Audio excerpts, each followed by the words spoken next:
In every generation, it is incumbent upon each person to see themselves as if they personally have gone out of Egypt. This declaration of the Haggadah is one of the keys to Passover. It reminds us that our story of liberation, written thousands of years ago, is both timeless and timely. Oppressed people across the globe and throughout history have seen themselves in this story and drawn hope and courage from it.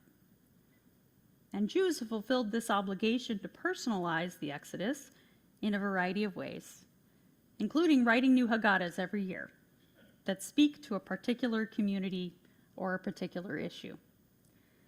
There are children's Haggadahs, women's Haggadahs, queer Haggadahs, environmental Haggadahs, labor Haggadahs, Zionist Haggadahs, anti-Zionist Haggadahs, and even a Klingon Haggadah for Star Trek fans.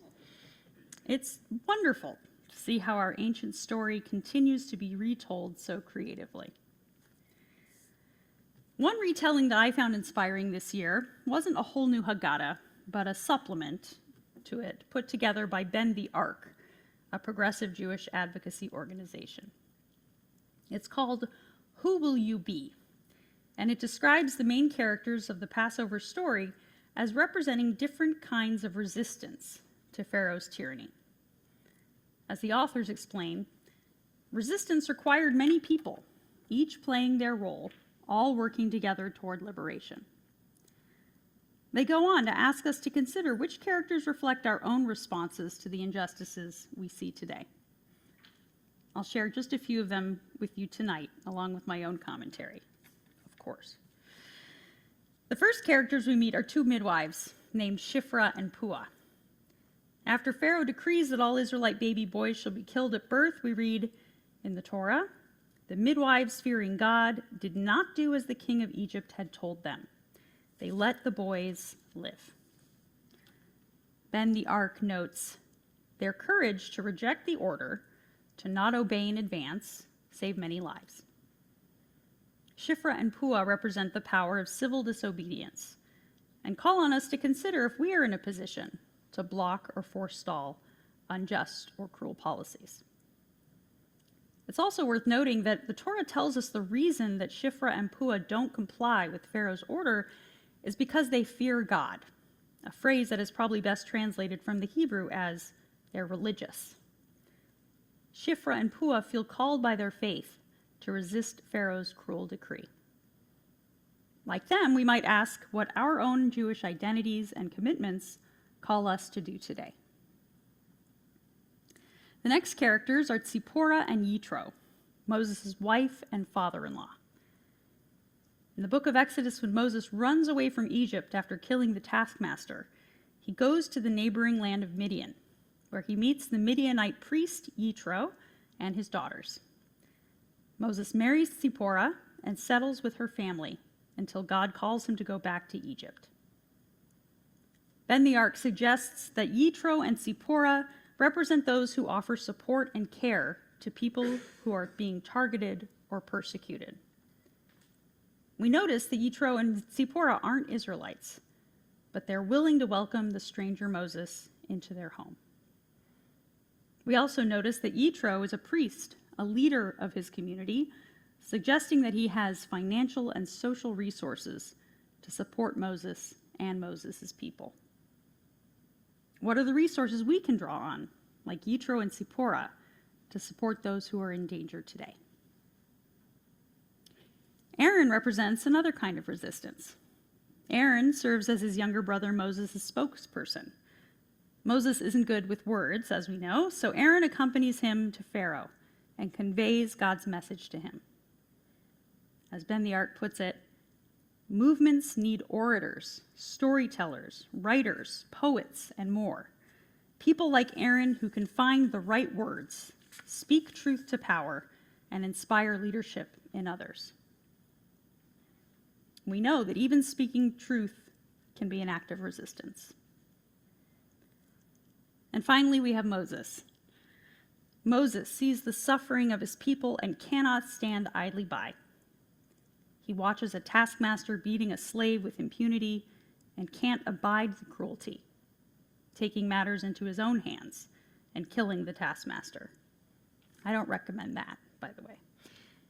He witnesses shepherds harassing Zipporah and her sisters, and he drives them away.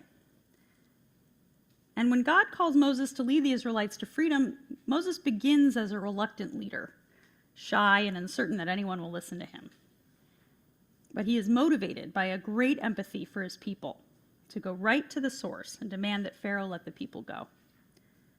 And when it doesn't work the first time, Moses perseveres, returning again and again to demand that Pharaoh release the Israelites from bondage.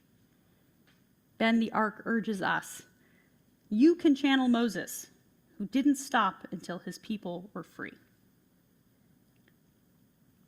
Through this lens, the Exodus is a story of collective action and activism. Young and old, men and women, Israelite and non-Israelite, all of the characters contribute in their own way to resisting Pharaoh and bringing about the liberation of the Israelites. Yet you might be wondering about one character we haven't discussed yet, one who plays kind of a big role in the story of the Exodus. After all, God is the true hero of the story. There are any number of reasons that bend the ark didn't include God in their list of characters, but including this one. If our liberation is really just the result of God's miraculous intervention in history, then what is the point of anyone's small human actions? What is the point of resisting Pharaoh if all the Israelites need is God to step in? The answer is simple.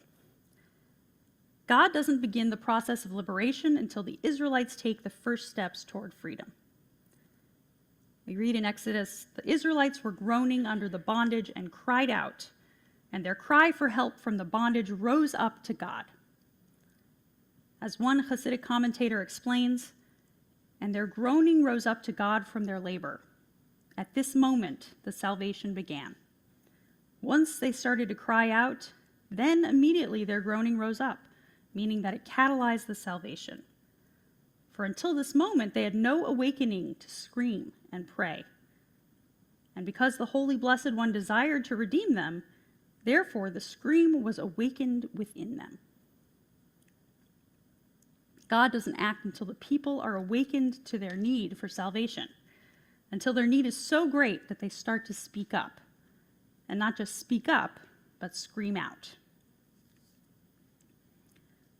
We might not see God's strong hand and outstretched arm in our days, no matter how great the need is. But perhaps we can find some comfort in knowing that our acts of resistance, motivated by our longing for justice and freedom, are like the Israelites' screams, born from a divine source, inspired by a God who loves justice and freedom, mercy and peace. We continue to pursue justice through our acts of resistance to tyranny, and maybe, just maybe, we'll meet God along the way. Shabbat Shalom and Chag Sameach.